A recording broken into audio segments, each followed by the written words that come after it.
On April 19, 1775, 250 years ago today, the American Revolution started at the Battle of Lexington and Concord. As the retreating British line marched through the countryside and hamlets back to Boston, the soldiers kept a sharp watch out for the colonial militias who had been harassing them the whole way from Concord, and who had already shot scores of their number. As they marched through the empty street of a town about 6 miles from Boston, a lone man popped up from behind a stone wall, leveled his musket, and fired. This man's name was Samuel Whittmore.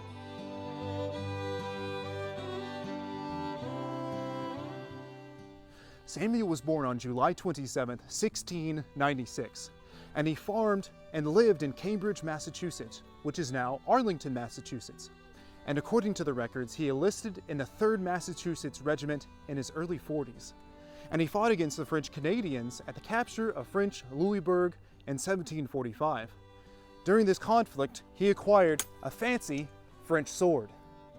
Now, it can't be confirmed, but there is some evidence to show that Samuel fought in the French and Indian War. But what we can confirm is that Samuel fought in Pontiac's War in 1764 in the Great Lakes region. And during that conflict, he acquired 2 flintlock pistols. Between the end of the French and Indian War in 1775, Samuel took up the spirit of New England patriotism and fought against the tyranny of the British government as a civil servant and representative of the people. He was elected to the Massachusetts Committee of Convention and fought against the Crown's Revenue Acts, the quartering of troops in Boston, and educated the citizens of Massachusetts about their rights and liberties. In 1772, Samuel was elected to the Cambridge Committee of Correspondence, which decried the Tea Act and helped craft a warning to the citizens of Massachusetts that even Patrick Henry would be proud of. It said, "If we cease to assert our rights, we shall dwindle into supineness, and the chains of slavery shall be fast riveted upon us." On April 19, 1775, 79-year-old Samuel Whitmore tended his fields on the outskirts of town as he saw the line of marching regulars, grenadiers, and officers on horseback headed towards the hoard of arms, ammunition, and stores at Concord. Dropping his tools, Samuel raced back home and armed himself with his musket, his sword, and his pistols, which he had acquired in battle so many years earlier. Samuel crouched behind the stone wall in front of his house, waiting for the retreating British line to pass him. And he waited, and he finally heard the trump of the marching feet. And soon he saw the creeping red line come around the bend, and there in front of him was his enemy. Samuel waited until they were within pistol range, and then he pops up from behind cover, cocks his musket, levels it, and fires. One soldier is down. He drops his musket and draws his 2 pistols that he acquired years earlier. He cocks them and lets fly with one. Another soldier is down. He lets fly with the other. And another soldier is down. Samuel Whitmore has now shot 3 British regulars of the line, and he discards his 2 pistols and draws his sword, ready to do hand-to-hand combat with the entire British line. Enraged at seeing 3 of their fellow soldiers lying dead on the ground, the soldiers were eager to deal out retribution to this destructive colonist. Several of the soldiers fired at Samuel. One of the balls hit his right cheek, tearing part of his face away. Then they charged Samuel with fixed bayonets. Despite his martial prowess, the old man was no match for the swarming numbers of redcoats thrusting their bayonets at him and clubbing him with the butt ends of their muskets. Samuel Whitmore fell to the ground, defeated and dead for sure. Falling back in line, the soldiers continued their harried march towards Boston.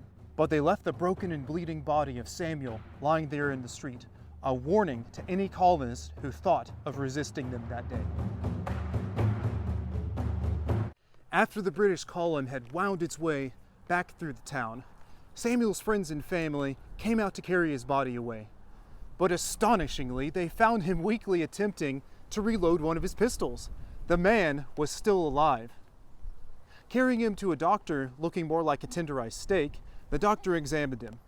Over a dozen bayonet wounds, bruising, and cracked bones from the clubbing he received, not to mention the massive wound on his face, the doctor pronounced that Samuel Whitmore would not survive these injuries.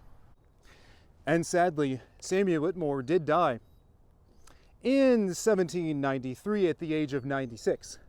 Samuel pulled through and made a nearly miraculous recovery, living 18 more years to tell his grandchildren and his great-grandchildren of the life he lived. Samuel fought in 4 major conflicts and survived all of them, even bringing home the souvenirs of the sword and the pistols, as well as numerous scars and harrowing tales of war, rebellion, combat, and victory. Perhaps the greatest story he recounted was his lone stand against the might of the British Army, and how he slew 3 of the enemy, adding his own mark to the day of April 19, 1775, and going down as a legend in American history. Samuel Whitmore stands as an icon and archetype of the American man. Tenacious, independent, self-reliant, a defender of home and country, a dedicated servant of liberty and community, and a fierce fighter who never gave up or shied away from a fight.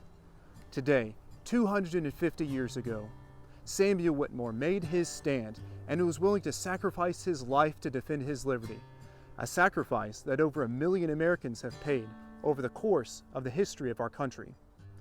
Today, let us remember Samuel Whitmore and reflect on his patriotism and tenacious fighting spirit. And let us remember the brave men and women who have fought to keep and make us free. Everyone, thank you so much for watching. Be sure to like, comment, and subscribe, and give us a follow on Instagram. Thank you everyone again for watching. Keep your powder dry, and God bless America. Everybody have a fantastic day.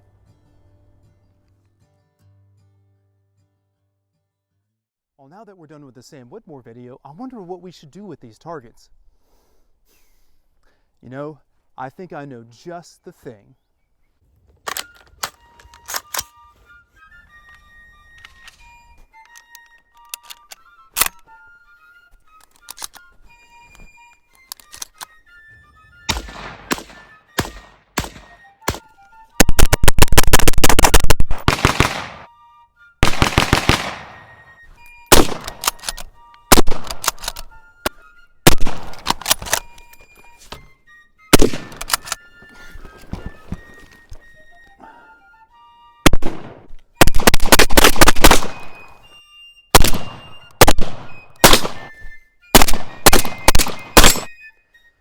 Dodge this.